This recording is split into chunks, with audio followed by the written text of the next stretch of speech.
Sure. Okay. So, hello everyone. Hello everyone. Thanks for coming to our webinar, Unmasking the Threat Landscape. Thank you very much, Philip, for giving us this masterclass today. And I would like to also, say welcome to all of the THLG members and also calling for the introduction of Philip De Souza, please. Thank you very much. Enjoy. Yeah, thanks, Murilo, and welcome everybody who have joined our masterclass today. Our presenter is Philip De Souza. So Philip has been in cybersecurity for as long as I know. For over 30 years, he had established a company, Aurora, in the Los Angeles area, and always in cybersecurity.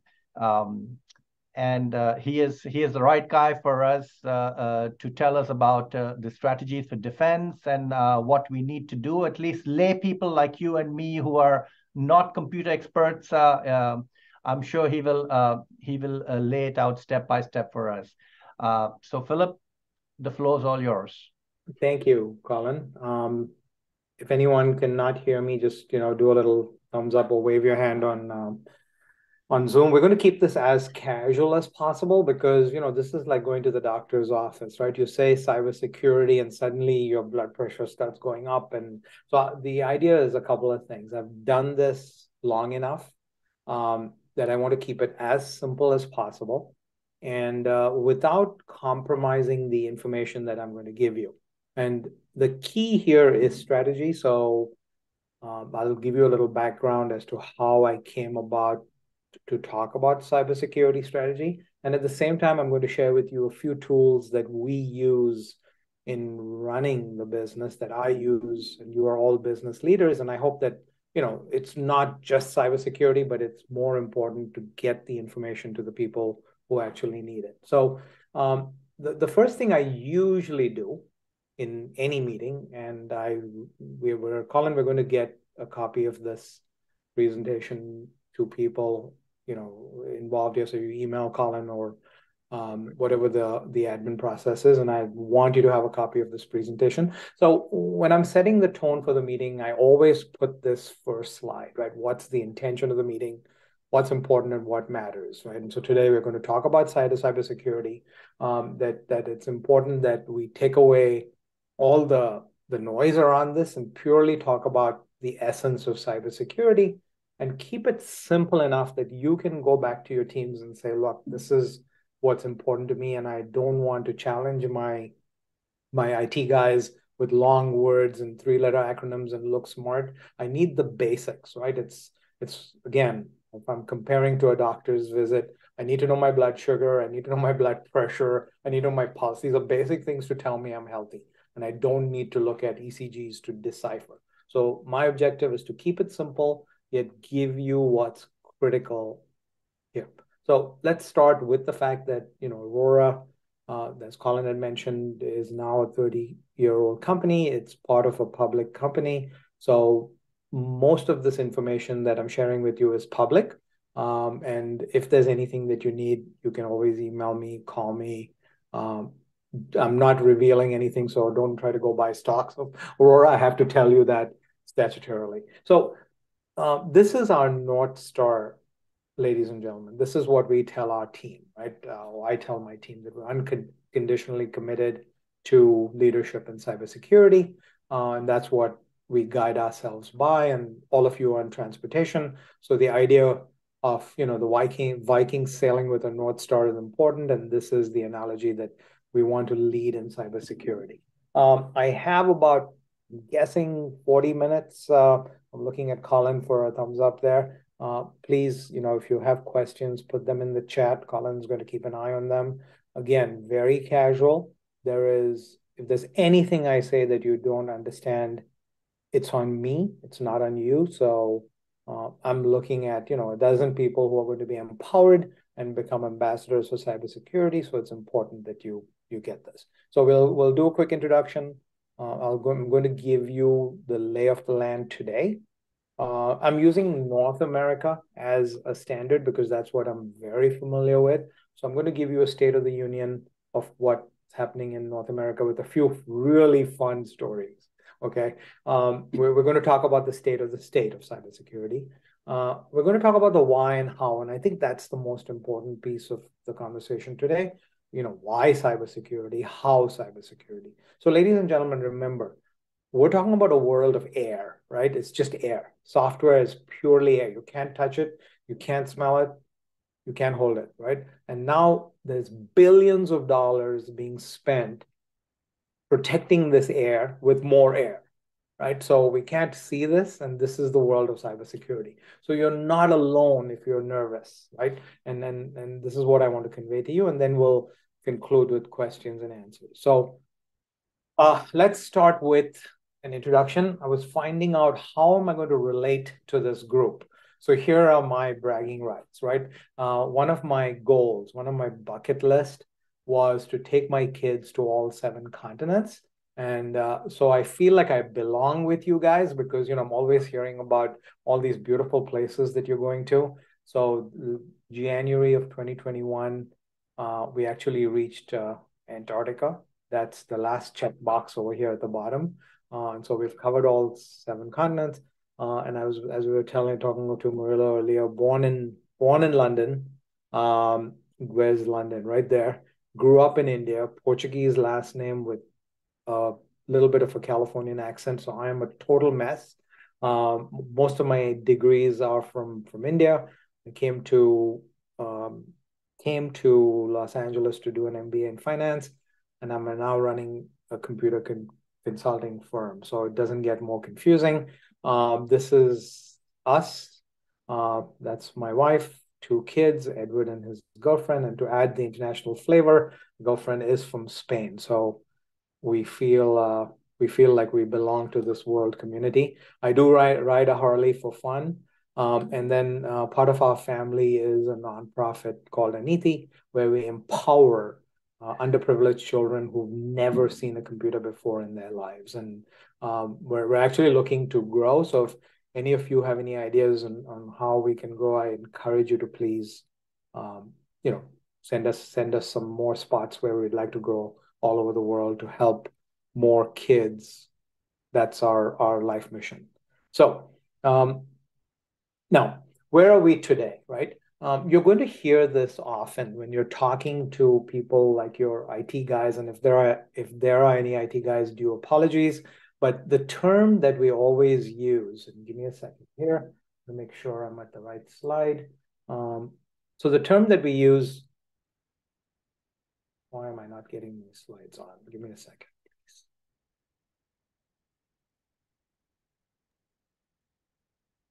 Okay.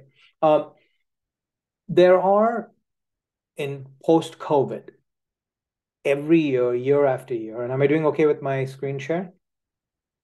Okay, so year after year, work from home happened, right? People were forced to work from home, and that trend is coming, so continuing to grow.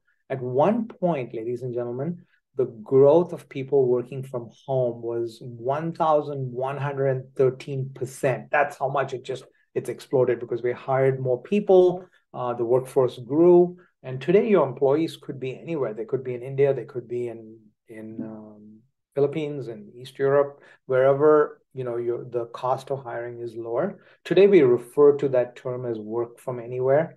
That's what I put as the hashtag. On average, it's growing 22%. So this is the heart of the problem. We are adding about 8 to 13 devices per person. When I wake up in the morning and I open the faucet, and I'm not going to give you details of what I do in the morning, ladies and gentlemen, but the water heater actually knows that I'm going to be here at about 5:30 in the morning, and the water is hot a minute before I put on that faucet, right? It's learned. The heater in the house knows that I'm going to wake up, and the house gets heated because of Nest. These are tools that are available. When I drive out of the garage, and I'm not giving you, I promise you, I try to live a more simplistic life, but these are the tools that are available. The iPhone says, hey, you're driving away from the house, have you armed the house? right? My neighbor's Ring camera and mine are connected such that if we see strange people, they talk to each other. My sprinklers, guys, and you might feel really sorry for me, and you should. My sprinkler system is connected to the weather and says, look, it's about to rain, so maybe today we should not put the sprinklers on. Or there's a little device on the water meter that says, hey, look, there's a little drip, right? So technology is here to stay. It's supposed to make our lives easier, right? You use Alexa and you're like, okay, should I use Alexa? Should I not? But in the evening, saying goodnight to Alexa puts off all the lights, arms the house, and human error always happens, and machines do these things better. And so the problem now is not only are machines doing this for us, but we've now got to protect ourselves from the machines as well. The spend on cybersecurity, this is buying more air to protect air, right, is going to get to about $230 billion globally in the next 5 years. Not only that, we have 3.5 million cybersecurity vacancies today. And this is a story of my life. We cannot hire people fast enough. Everyone wants to do cybersecurity, but there are not enough people, right? And the bad guys know this. And here's something that you should take home. The next time an IT guy comes and talks to you about cybersecurity, 99% of the attacks that happened were already known 1 year before. So my question to all the brilliant cybersecurity types is that, look, you know what, if you knew about this, why are we not protected, right? 99%, this is a fact. And 83% of that 99% was because of human error. So in this very complicated subject, the solutions are very, very simple. I do a podcast every month, and I talk to people who are leaders in cybersecurity on this podcast, and you can find it on my LinkedIn page, and everyone says the same thing. This is not complicated. We've got to get to the basics of protecting ourselves. And why are we not, right? So here's the key. This is a new term, and every time you're giving out a quote to move a very complex project, you can use this. It's fear, uncertainty, and doubt, right? When you talk to people who are saying, look, let me protect your company, they're approaching it from a point of, oh my gosh, your company is going to be attacked. You need to go buy this defense system, and you need to do this today. And then after you buy it, they're like, okay, you know what? I'm not 100% sure I can protect you. We're going to try our best. And they're going to create doubt. So FUD is an industry term that we use, and we have to get past this fear, uncertainty, and doubt. It's a known fact that there is, and hear me carefully, and I know that I am being recorded here, there is no such thing as 100% security. Even the White House has been attacked. We have 22 million records of all classified personnel in the US that are now sitting with a foreign government, right? Because of the great attack that happened to the OPM, which is the Office of Personnel Management. So these are all, not only are these CIA, FBI, these are all defense contractors, me included, fingerprints, retina scans, neighbors' conversations, interviews, all that data that was with the Office of Personnel Management 5 years ago was stolen by a foreign entity. No one will admit it's presumably China. And if there is, if there are Chinese and Russians and anyone on this call, I don't mean to in any way be derogatory. I'm just giving you the state of the affair. No one's perfect, including the US. Everyone's, again, looking for each other's data, but breaches happen. And even if you take the best security, the person that gives you that security and says you are secure, it's only for that 1 nanosecond that they've checked. After they leave, some employee clicks somewhere and you're again insecure. So I'm sorry. I don't mean to do fear, uncertainty, and doubt, but realize that. And the sooner that you realize that, the better the world is we're in. How am I doing so far? We're good? Okay, good. Thank you. So where do we want to go, right? We want to try to change this mindset of fear, uncertainty, and doubt and go to facts. Let's stay on facts. When you're dealing with cybersecurity, what are the facts? How am I going to be attacked? Does this protect me? This probably is the most unified, the most important conversation, and that's to be unified in your organizations. You as leaders go back and you're going to say, look, I hope you're going to say, I've had this brilliant conversation today and it was great. And this is what I want to do to change behavior in my company. But if you're just thinking it, it's private. The moment you say it out and you show that in your behavior, it becomes public. The employees see it. And for me, if I had to just have $1 for any organization, and I've seen the smallest of smallest organizations and the largest and largest, the ones that win are the ones that have a security culture.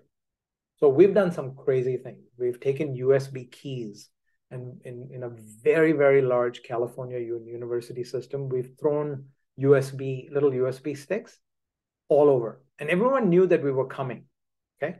So in the office of this university system, we left USB drives sitting at different spots. We left 10 in the office. There were about 100 people. Can anyone give me a guess as to how many of those USBs were actually plugged in out of 10? Everyone knew they were coming. There was a security audit. Out of 10, how many do you think got plugged in? Alicia? All 10. All 10, 9 out of them. Okay, imagine you find something sitting on a desk somewhere or in the coffee area. People are trying to help and they look, it's like finding a wallet, right? Let me look at the ID. And guess what you do with the USB stick?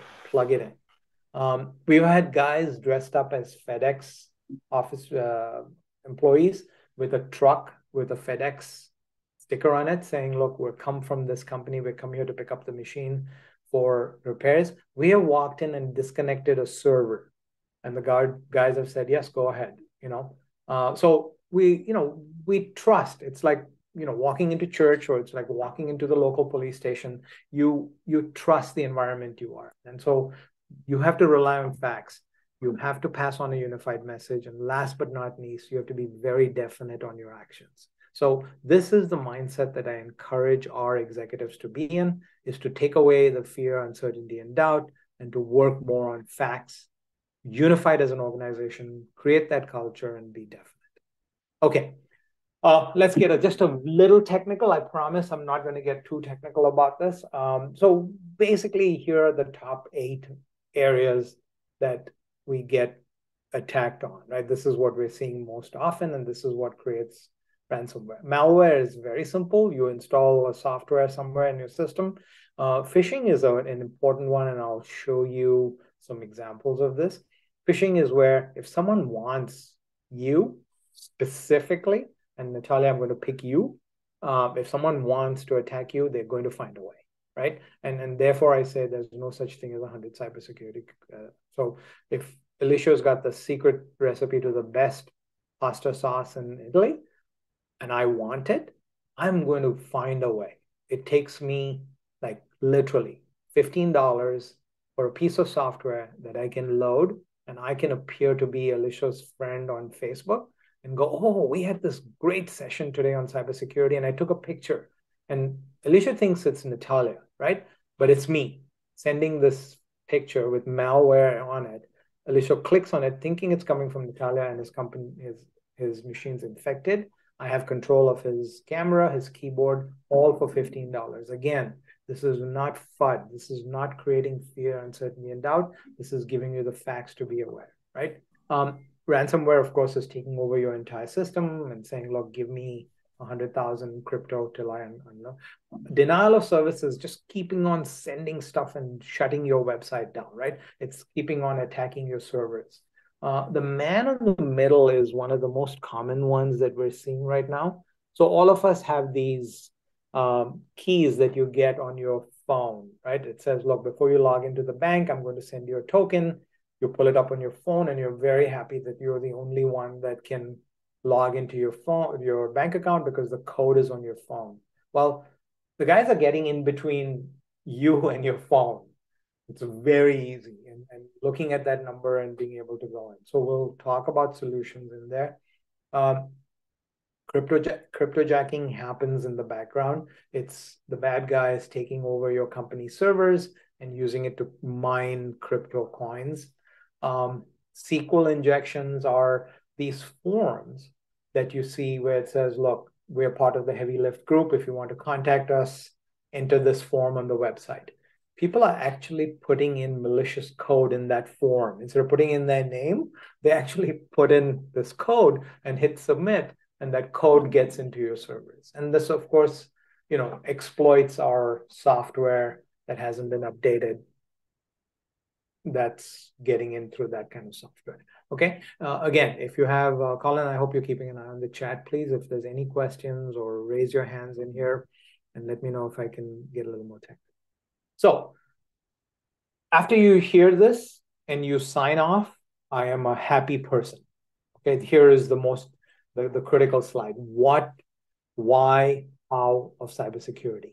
Cybersecurity basically means let's get the right data at the right time, at the right place, to the right person. This is it. If you go and talk to your IT guys and say, look, I'll do whatever you want to do. You want me to spend $50,000 or $100,000 or $200,000. Tell me, why am I doing it? Does this software now guarantee that I'm getting the right place, the right data, to the right time, at the right time, at the right place, to the right person? The example is payroll data. Okay. If payroll data at maybe 2 o'clock in the afternoon in Colin's office in New York is being looked at by his CFO, we're good, right? Pretty straightforward. It's the CFO. He's sitting in the New York office. It's 2 o'clock in the afternoon. He's had his lunch. He wants to look at payroll data. That's fine. However, if the janitor is looking at payroll data at 3 in the morning, sitting on the street right outside of Colin's office, we've got a problem. And herein is the basic tenets of cybersecurity, to make sure that the right data at the right time, at the right place, at the right person. And I'm including time in there because time is an important element. And we'll see that in a minute. Okay, I did something and I screwed up my Zoom. There we go. So whenever you're investing in software, don't look for good enough, right? You want the best at all times. It has to be updated constantly. So machines are talking to machines to update your software. So if there's something discovered, it's updated constantly. For all of those in North America, we have one of the best advantages ever. And we saw this in case of most viruses. The dateline, most viruses are driven by time. And the dateline starts, somewhere in the islands. Oh, did I raise my hand accidentally? Sorry. My Zoom is driven by action. So I'll figure out how to turn that off later. The dateline to the west of the dateline are these islands, actually to the east of Hawaii. And they're the ones, like Japan, for example, comes on earlier. So if there's a virus, that's where we'll see it first. And so we're kind of lucky that we fall at the end of this entire circle. So in the US, we're generally getting attacked last. We'll see it in Asia first. And that's why real-time monitoring is very important. Viruses happen on a daily basis. Most large organizations like Broadcom and Trellix and McAfee have listening posts all over the world. And they're actually listening for malicious data and malicious IPs and malicious activity. And so if they start seeing trends, they're able to shut it down fast. And of course, we're using AI. And, let me give you a little fun slide. Let me see if I can pull this up. Bear with me a second. So this is what attacks are looking like in real time. Okay. So, and you can look this up. It's Kaspersky, and it's called the real-time data map. Of course, the US is coming online, Midwest, it's about 10 o'clock. And so this is real-time data. Right now, we're number 4 in the line of real-time as we're speaking attacks happening. Okay. And this will revolve around Murillo. For some reason, the number of attacks happening in Brazil internally, right, is way up there in the top 3. As it spins, you'll see that. So this is, malware, antivirus attacks. While most of the world is asleep, you can see the attacks are lower. But this is, again, real-time data. and I'm not doing this well, maybe I'm doing this to impress you, but this is cool, right? It's cool to see the amount of volume and activity that's happening everywhere. And like I said, the US is not far behind in either launching attacks or attacking. It's a world where we just basically have to protect ourselves. And I'm sorry, the software is real time, but it does refresh from time to time. So, there's China and everyone else. Okay, let me pull that off because I get very distracted. I love that slide. Next. So I've told you about what this should look like. Now, let me give you a few fun stories about cybersecurity and how easy it is to get Alicia's favorite pasta sauce recipe, right? So this is a university that's about 15 miles from my home. And 2 years ago, they had a brand new president of the university. So he's taking over the university and he says, look, I'm going to do all these great things and I'm going to tie up with Germany. Okay. So he's flying to Germany from Los Angeles. He is in New York. I know this guy well, but on a first name basis, he's in New York. And it's his first time looking at, is it Tower 1, Colin? Help me. World 1, the new tower? Yeah, that's correct. Yeah. So he's looking at the building and he takes a picture, ladies and gentlemen, saying, wow, I'm in New York and this is the first time me looking at observatory. Yes. Mm-hmm. Yeah. And within 30 seconds of him posting that picture, Jen, okay, and I'm saying Jen because his CFO's name is Jennifer, gets an email from him saying, hey, Jen, can you please send $30,000 to this account, signed president of, and his name, right? His name was Lucas Madrid. Not only did Lucas not refer to her as Jennifer, referred to her as Jen. And she's like, oh, he's my new boss. He needs the money. Let me send it. She does. Jen is a little smarter than that. She picks up the phone to talk to him and realizes this is a problem and they're able to shut it down. But this is what spear phishing is about. If they're watching on social media and I know the university, I can go to the university website. I can very easily look up who's the CFO. I can figure out what the email address is and I can send it all in 5 seconds, right? And all the software is free. So that's what's happening. Let me give you another fun one. Fun. It's really actually serious, but so Huawei, the Chinese company that's doing a lot of software, firewalls, and everything else, go into this little town in the Midwest, and they're like, "Look, we have the best routers for Wi-Fi, and we're going to start putting this up all over the town in the Midwest." And this is a CNN investigation that found this. And then they tell the town people, they're like, look, we're going to discount all your bandwidth, your Wi-Fi. You can buy it cheap from us.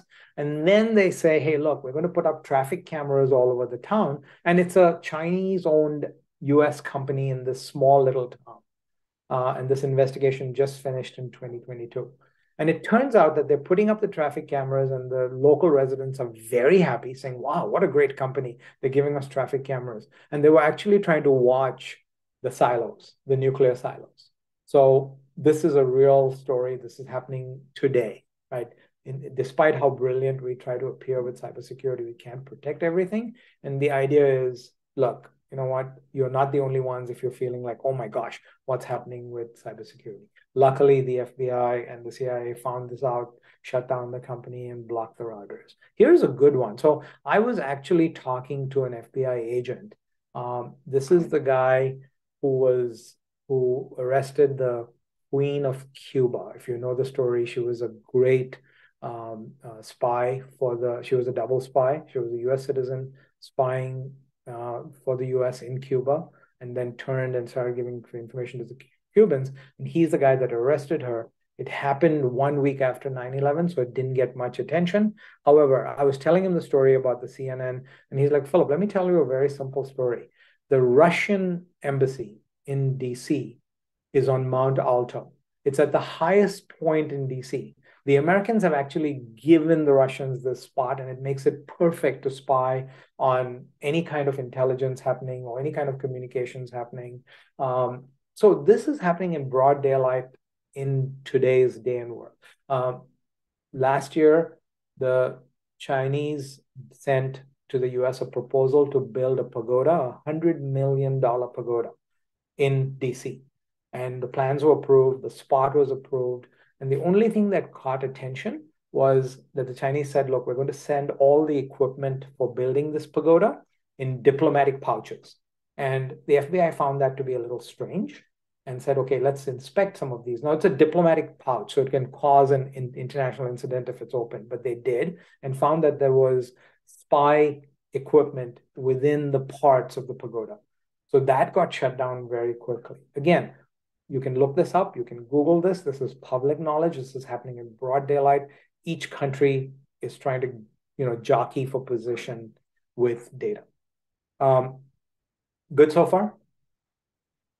Okay. How am I doing on time, Quite Colin? scary.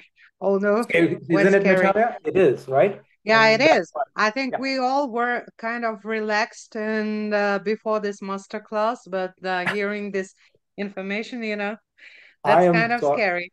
It's to be aware, right? It's to be aware. And what I'm trying to tell you that, if the US government's not perfect, there's no reason for you to be perfect, right? We're all in this together and we have to exercise common sense. So just one thing, Philip, if please. you need my recipe for the pasta sauce, just ask.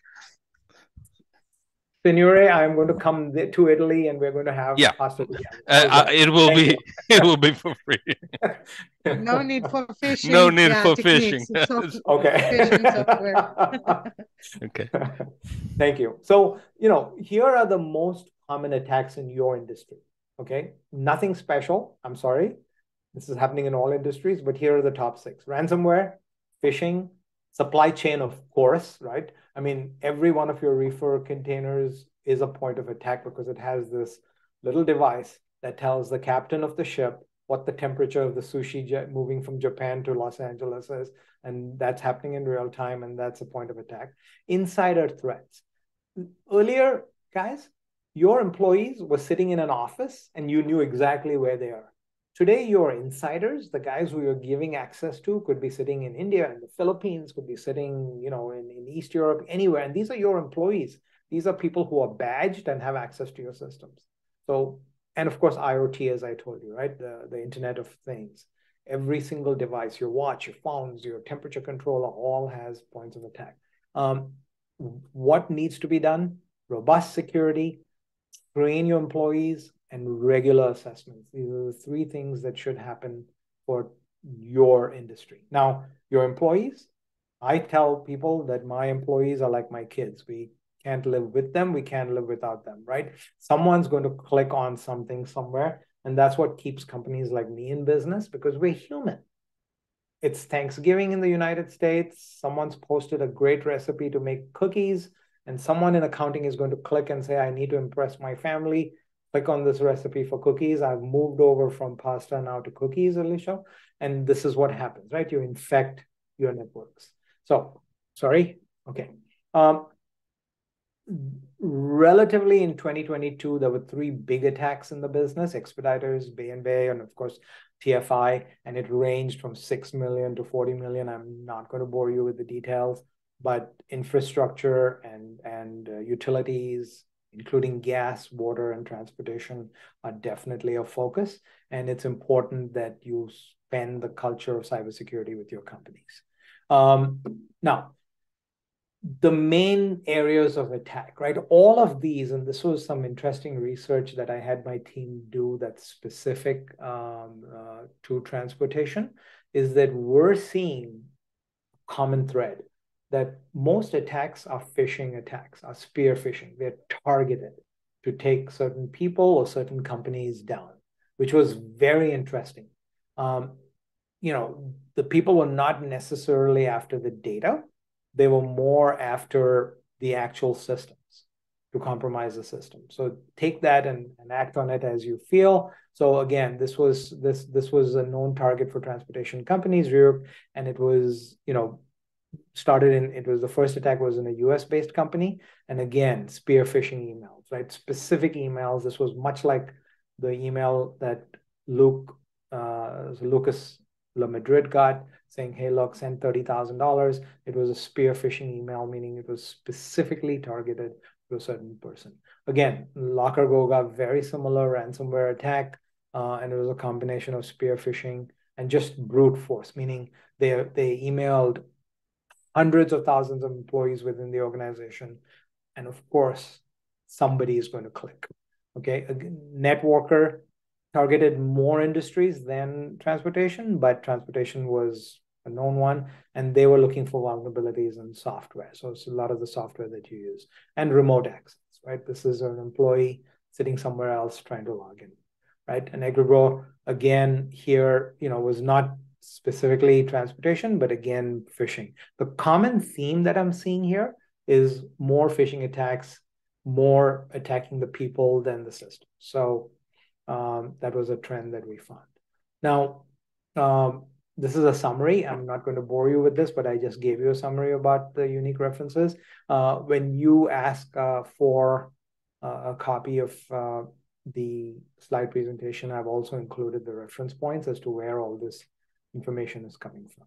Now, as I'm about to wrap up, why are we sitting here, I mean, it's 8 in the morning for me, it's late in the night for you, and why should I worry about cybersecurity? Well, obviously, sensitive data, that's an easy one. You want to protect your information. This is a big one, ladies and gentlemen, this regulation and compliance. Governments are now forcing us to do this, even if we don't want to, right? So we've dealt with companies who've said, look, we're not going to be on the internet. We're just going to live our lives. But governments are saying now, and governments, I mean, all leading governments in the world are saying you have to be compliant. And the term is GRC. It stands for governance, regulation, and compliance that you're going to have to meet. You've got to maintain your customers' trust. Your customers are going to say, look, we're safe with this company, sending our equipment, our data, our materials. Obviously, you want to live a culture of security with you and your teams. And last but not least, your company is going to have to buy cyber insurance. And as crazy as this may sound, the cyber industry is now forcing companies to say, look, cyber insurance industry, saying that, look, we will not give you risk insurance unless you comply with various cybersecurity audits and surveys. So that's why. Now, this will pay for itself. While I've told you all the stories and Natalia is feeling a little depressed about the world of cybersecurity, here's some rainbows and happiness and unicorns. I told you that the government is leading the initiative with cybersecurity, and NIST is the National Institute for Standards and Technology. You can go down to their website and for free download your entire cybersecurity strategy in simple English and give it to your IT guy and say, go do this. And if you didn't hear me, I'm happy to repeat it. Each administration that has come in to the US is making it more easier for the smallest of small businesses to be compliant on cybersecurity. Okay, so it gives you a very simple version. It's open, it's public knowledge. Go download cybersecurity guidelines. The new term is now zero trust architecture, and the term zero trust comes from the fact that we shouldn't trust anyone. We may look like, this is an employee of ours sitting somewhere in a remote location. Don't trust them, verify them continuously. And I'll talk a little about that in the next slide. The Security and Exchange Commission, the SEC, is saying all your boards of directors have to have a fiduciary relationship when it comes to cybersecurity. Earlier, the SEC was only worried about don't trade if you have insider knowledge. You saw my disclaimer at the beginning of the slide. Today, the SEC is saying not only do you have to have a financial relationship and trust, you also have to look at cybersecurity. This is a new law. These guys are pretty cool, CISAs, right? So the Cybersecurity Infrastructure and Security Agency, again, they're here with only one purpose in mind, to help organizations become secure. And I urge you to look at these websites and pick it up.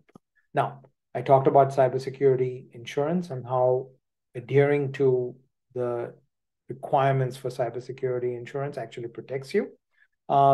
The CMMC model, again, it's called CMMC, which is the Cybersecurity Maturity Model. You can ask your teams to be CMMC certified. They can go online, they can answer questions, and they can create policies for little or no expense to ensure that your organizations and your people are protected. Last but not least, this is pretty scary and Alicia, the Europeans started it, right? Protecting. So in Europe, I can walk up and say, Facebook, I don't want any of my data anywhere on Facebook, and you've got to remove it. This creates a huge nightmare for these organizations, but protects the individual. The US, China, and India, three of the largest populations are now following that standard, and privacy is becoming a very big deal. So imagine that you're shipping, a container of about Hennessy, extra XL port, right? And for many reasons, no one should know what's in that container.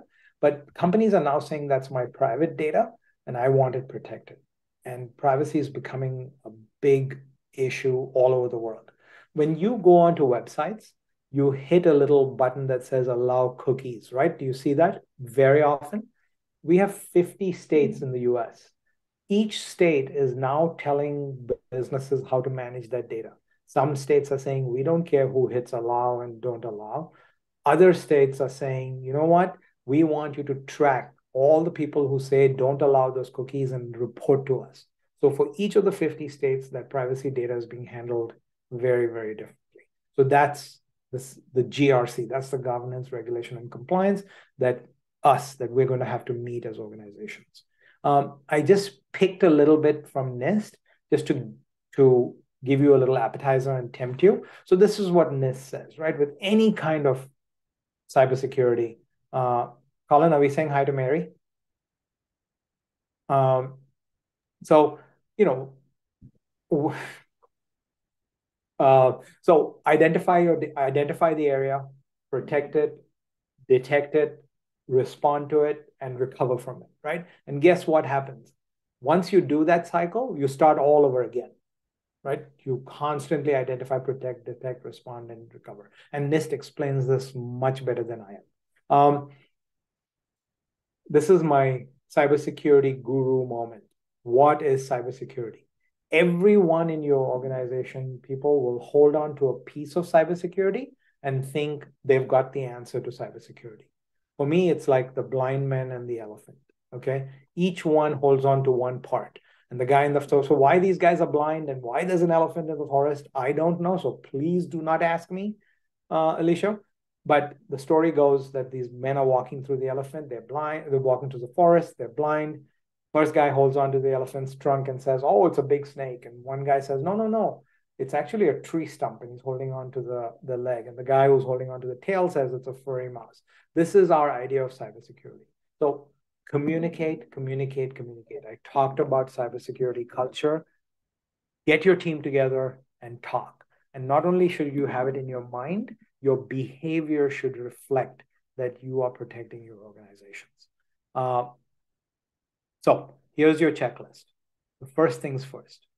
Create a culture of cybersecurity. Like, look, I'm going to lock my computer down. I'm going to change my passwords. I'm going to have multi-factor, meaning I'm going to have more than one way to authenticate, constantly update, do risk assessments for your organization. At one time, risk assessments used to cost $11,000 and $12,000. Today, you can get it for a few $100s. Do it. Obviously, think before you click. That should be an employee cadence. And I'll give you some tools, right, to help you.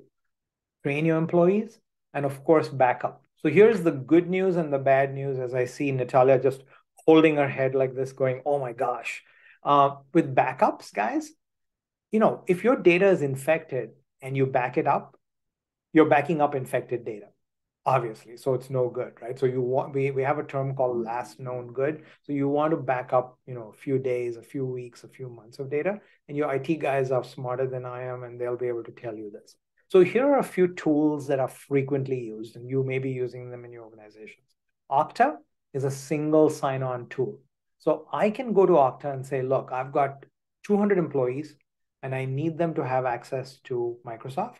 And out of those 250 have to have access to my reporting system. And all my employees now just go to Okta, and Okta manages everything. Okta verifies everything. Okta sends me a little notification on my phone, says, Philip, is this really you trying to log into this site? And it allows me only access to the tools that I need access to, and relatively inexpensive.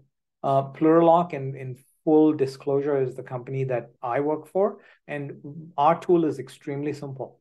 The speed, the rhythm, and cadence at which you type. So each one of us type ever so differently, okay? So the speed at which we type obviously is different for different people. The rhythm with which we type, the speed at which we hit the first key, second key, third key, or the amount of pressure that we put on our keystrokes. We use that to build up a unique fingerprint of this person. And we are the only company that's constantly checking. So, John, since I can see you on camera, you walked onto your system, you put in your credentials, and the system says it's you. Two things can happen. You walk away for coffee and someone else can literally log in if you've not logged out, or the bad guys know that you're on a session and they can interpret it, right? So NIST says it's important to constantly check. So software like Defend checks every 3 seconds to make sure it's you who's typing. And if there's a little difference in the speed, rhythm, and cadence, it locks you out. The technology was first discovered in World War II, when the Morse code operators were doing the did, da, da, da. They could actually tell who the operator at the other end was. It's pretty uncanny just from the speed at which they were hearing the dots. They're like, okay, it's Joe or Jim or whatever, right? And so the University of Vancouver spent 40,000 hours of research and created the intellectual property for this software, which is very easily used. You can just type and they can tell who you are. LastPass, this is a tool that you can give your employees who are really tired of having to change passwords every 3 months and put more complex passwords. And LastPass manages all this for you. It's a password manager. It's pretty cool. And you can then decide your finance person. You don't want them to give them the password to the bank. You can just say they can log in through LastPass. They don't have to see the password. And should they leave, you hit a button and all their rights are taken. And KnowBe4 is pretty cool. So the KnowBe4 actually sends out phishing emails to all your employees to see how many click on bad emails. So today, I'll get an email from FedEx saying, hey, your package is about to come in. I've learned very fast that it may not be FedEx. But you know how they got me? I signed documents. I use DocuSign. So I see this very official looking document coming for signature. And I think it's my executive assistant who sent it to me. And I click it and it's a malicious test from KnowBe4. So they're getting very smart in ways to send, but this is a cool tool to train your employees on security.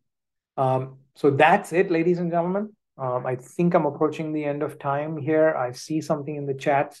So questions, please. Oh, it's everyone saying hello to each other. Okay. We've got a few minutes. I have a startup idea. Please. I came up with a startup idea. Why don't we open an insurance company, provide cyber insurance, and hire some hackers who will attack our potential customers until they decide to purchase our cyber insurance. And how do you know no one is doing this? Colin, this is the time when we switch the recording. I'm pretty sure that this idea didn't hit only my mind. I'm pretty sure that there were people before me who thought about it. But actually, I have a question about this cookies. You said, different websites, they accept all cookies, especially if it's international. Maybe it's in different language. What's your suggestion? Accept all cookies or manage your cookies or manage your preferences? Natalia, I think we should live simple lives, right? We want to go to a website to get our job done, and now we sit and manage cookies. And the right answer is manage cookies, obviously, right? Even better, don't accept any cookies. But sometimes your websites just don't work, and you don't have time. Right now, we're talking, it's comfortable, but in about 10 minutes, you're going to be in a rush, and you're look, I don't have time. I just need to click a button and get the information. And if you don't hit accept all cookies, you're not getting the information, and that's how they get you. So what I do is, again, the best answer is don't accept cookies, but then the website doesn't work. The second best answer is manage your cookies, but that takes time. So go in, and if you're using a browser, clear all your cookies. Put a date on your calendar every 3 months to clear out all your cookies, reset everything. Are you all familiar on where to find this in Google? Yeah, right? sure. You just clear out your cookies and your IT guy will be able to tell you. And most important, because I look very brilliant right now giving you this information, but you're going to forget this in about 10 minutes after this call. Put it on your calendar to remind you every 3 months, clear out your cookies. Okay, thank you. Good question. Anyone else? I see that there is a very strong attention in the European Union, as you mentioned, about GDPR, and we are trying to comply. And sometimes it's getting real hard to be compliant with all the requirements. We have external companies taking care about that and teaching us and training all the employees. But sometimes you always feel a step or 2 steps behind. It's really stressing. Yes. And there is a high focus on that. So there are companies, and I'm going to roll back here. I'm going to try to roll back. I think I messed up my entire presentation here. Give me a second. Where am I? There we go.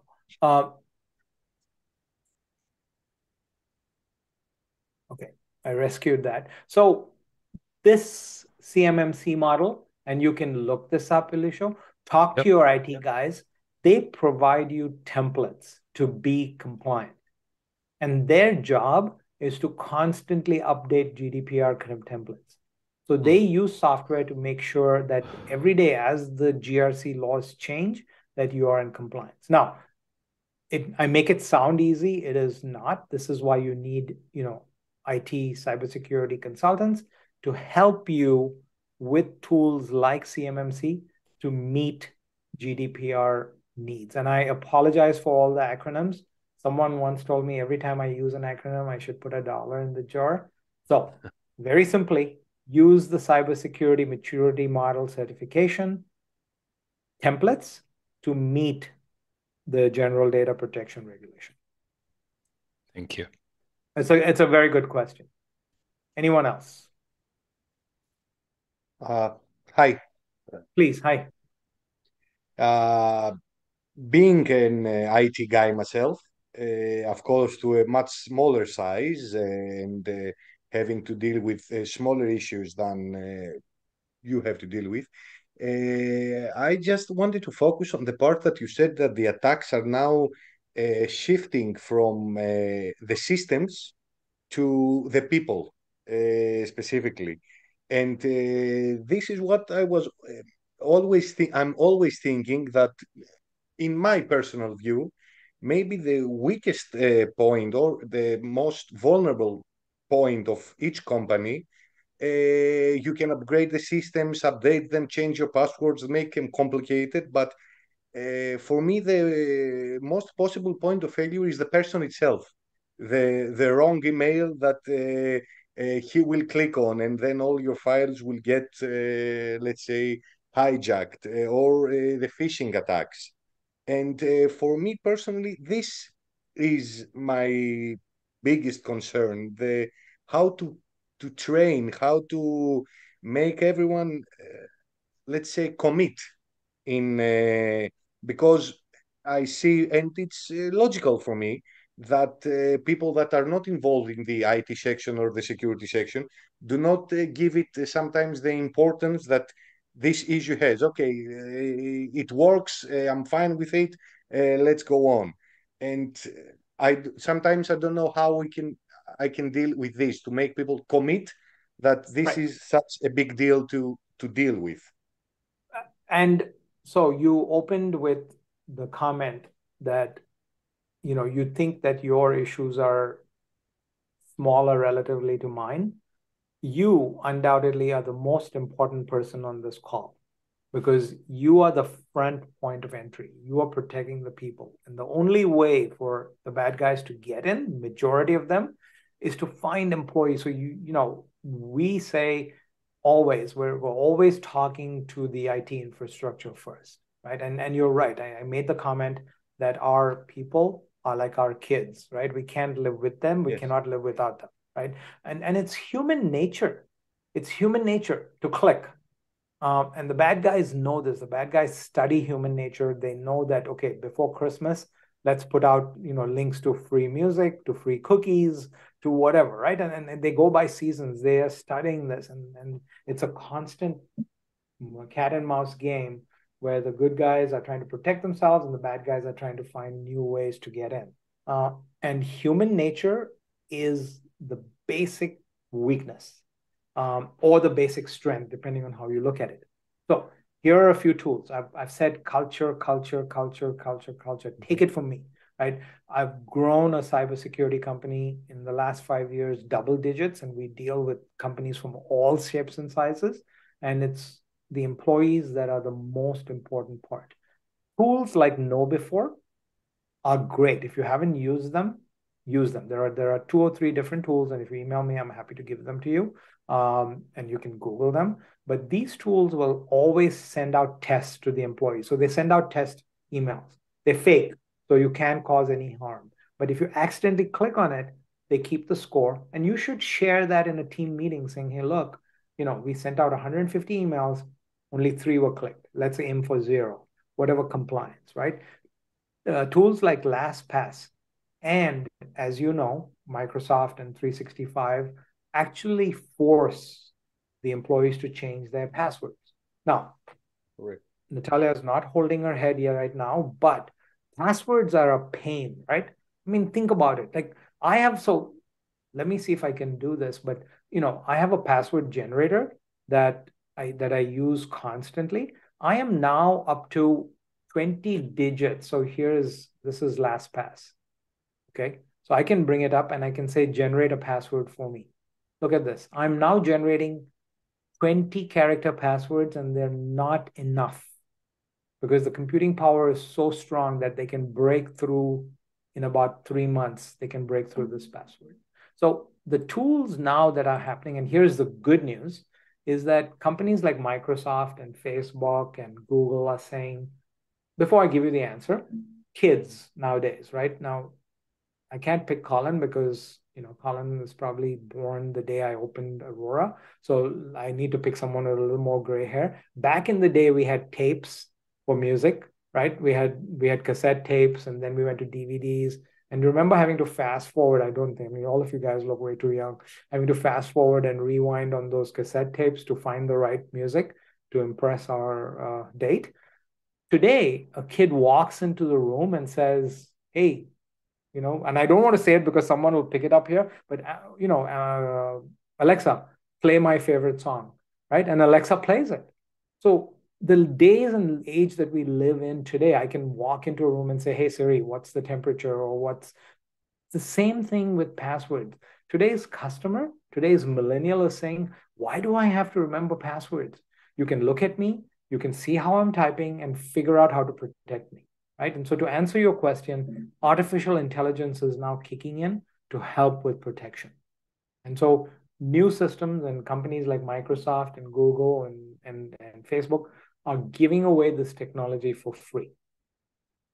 What we have to do is here, strong culture and employee training. These would be the top 2. And of course, put in the antivirus and put in the single sign-on.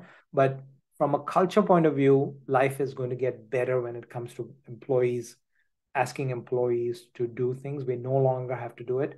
Technology is going to a point where the systems are going to do this for you. We're seeing this happening now. Thank you so much. Pleasure. Hi, Philip. Thank you very much for the training.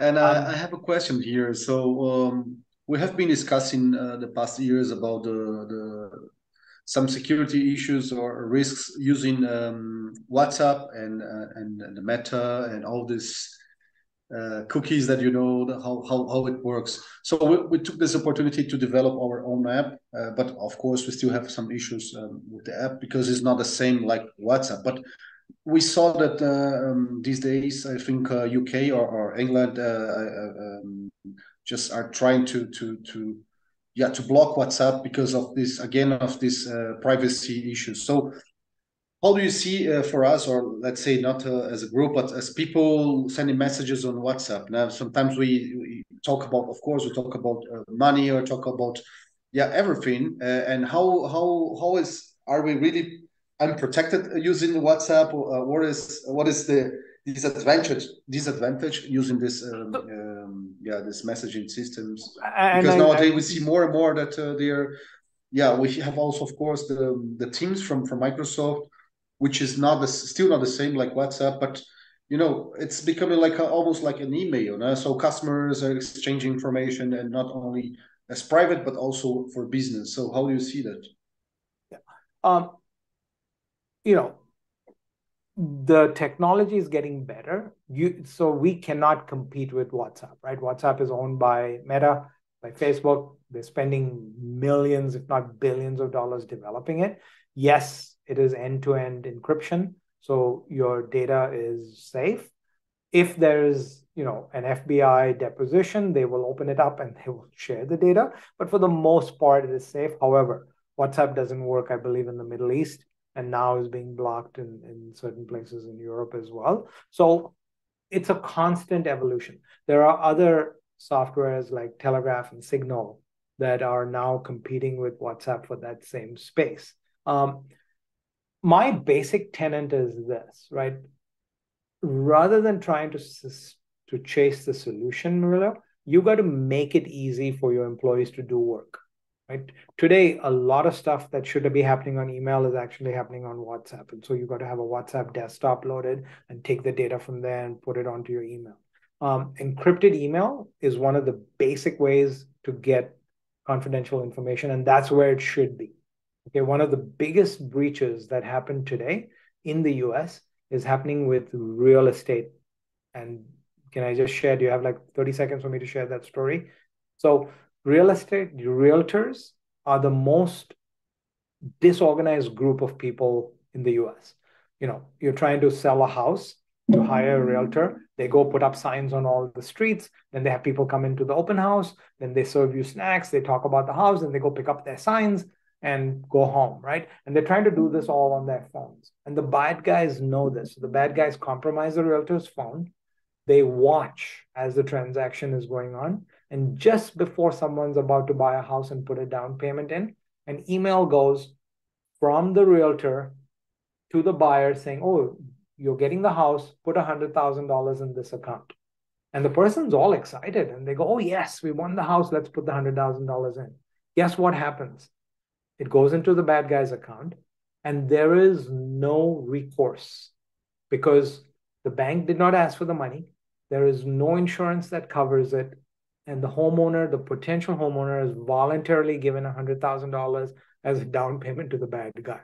It's really sad, and it's the highest area of attack in the US today because realtors are so disorganized. The point being, we have to have a certain discipline with certain tools. If you're sending confidential financial information, use an encrypted email, right? That should be the best way. I understand WhatsApp is here, it's convenient, you can use it, but there has to be a certain discipline for certain transactions. And that's where you've got to say, okay, our culture will be to send an email from the phone, encrypted, and you can use either MFA or single sign-on. Like we always use Okta, even on our phones. And so I can't open my email on my phone without an Okta verification, but I have to do it just once, right? And okay, if you're going to use WhatsApp has a verification tool where you've got to put in a password every day or every 2 days, I don't know.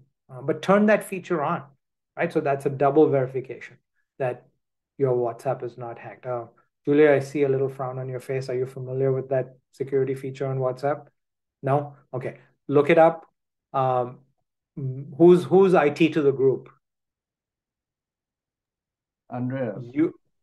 That would be me. Andreas, will you please send that information, because everyone uses WhatsApp, and that's probably the best thing that you can do is to turn on that feature where WhatsApp will ask you for your security code depending on your traffic, ever so often it'll stop and say, hey, give me the code. So if your WhatsApp is hacked, the bad guys get locked out.